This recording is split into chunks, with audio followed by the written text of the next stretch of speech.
The Fugitive Slave Act of 1850. How did people respond? A presentation by Fallon Kirchner.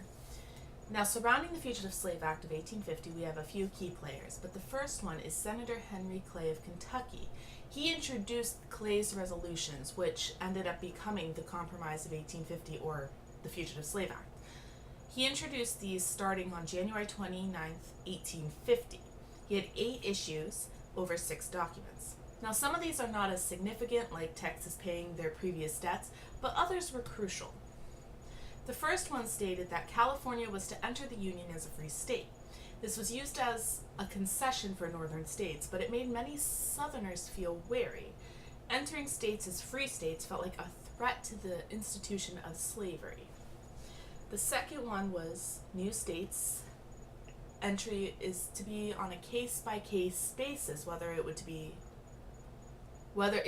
a free state or a slave state. This was to quiet the protests from the South because they were starting to talk about secession. The third was that Texas and New Mexico would be 2 states, and this pleased Northerners because it allowed more opportunities for free states. We already covered California's debts, but the fifth one was to secure the legality of slavery in Washington, D.C., since it was located in Maryland at the time a slave state. However, they did abolish slave trade in the capital. This was an effort to prevent the expansion of slavery in Washington, D.C. Now, the biggest resolution that we'll find is the 7th one, which is on the screen.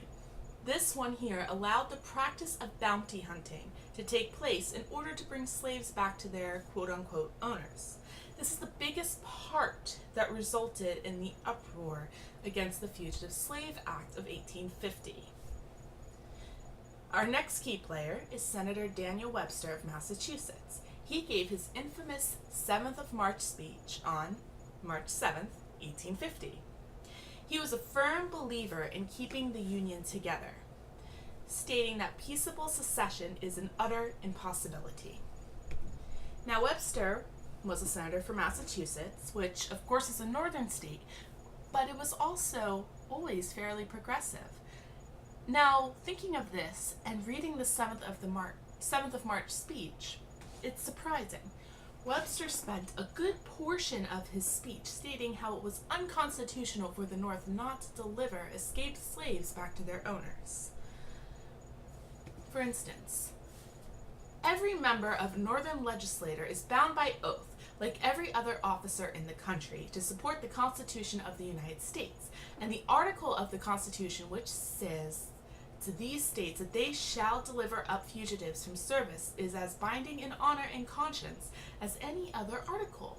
No man fulfilling his duty in any legislator who sets himself to find excuses, evasions, escapes from the constitutional obligation.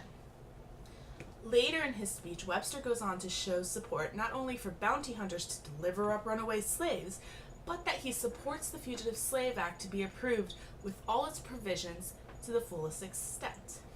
Now, Webster's speech would prove to be detrimental to his career.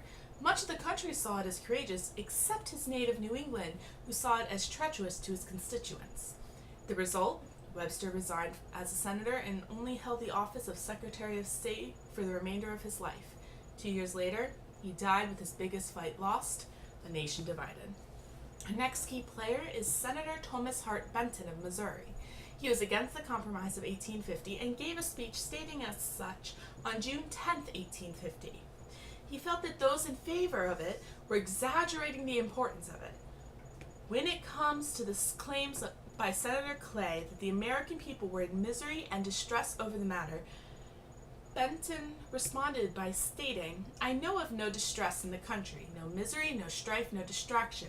None of these 5 gaping wounds for which the senator from Kentucky made enumeration on the 5 fingers of his left hand, and for the healing of which, altogether and all at once, and not one at a time, he has proved this capacious plaster in the shape of 5 old bills tacked together."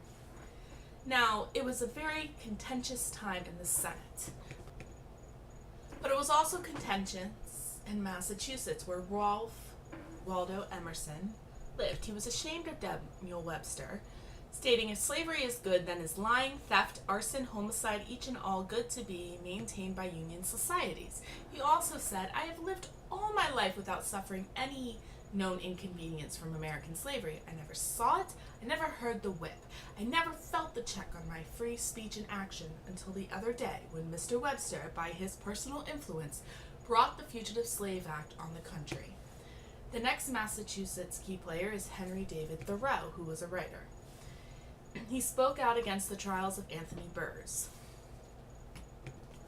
stating that the whole military force of the state is at the service of a Mr. Suttle, a slave owner from Virginia, to enable to catch a man whom he calls his property, but not a soldier is offered to save a citizen of Massachusetts from being kidnapped.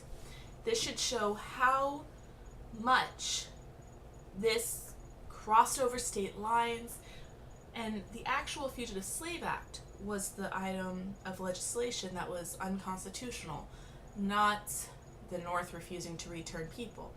The result, of course, was the Underground Railroad, the Civil War, things like that.